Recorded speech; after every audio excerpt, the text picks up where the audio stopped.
জি। অকালে মৃত্যুর জন্য শেখ হাসিনা দায়ী, এটা যেহেতু আমরা ওলামা দল, কুল্লু নাফসিন যায়কাতুল মাউত, প্রত্যেক মানুষকেই স্বেচ্ছায় মৃত্যুবরণ না করলেও অনিচ্ছায় তাকে মৃত্যুবরণ করতে হবে, এটা কোরআনের ভাষা। কিন্তু কিছু কিছু কারণ আছে যেগুলো বললেই নাই। যেমন শেখ হাসিনা যে ওনার প্রতি জুলুম করছে, ওনারে চিকিৎসা থেকে বঞ্চিত করছে, উনি বিদেশে যেতে পারে নাই, চিকিৎসা নিতে পারে নাই, ওনাকে জেলখানায় রাখছে।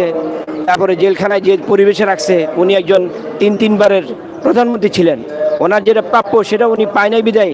এই জন্য ওনার যে পরিপূর্ণ চিকিৎসা না নেওয়ার কারণেই উনি, এই ভাষায় আমি বলবো যে পরিপূর্ণ চিকিৎসা না নেওয়ার কারণে উনি অকালে মৃত্যুবরণ করছে। কারণ হলো উনি যদি পরিপূর্ণ চিকিৎসা পাইতো তাহলে ইনশাল্লাহ আমাদের আশা যে আরও উনি বহুদিন আমাদের মাঝে বেঁচে থাকতেন। ওকে, ধন্যবাদ।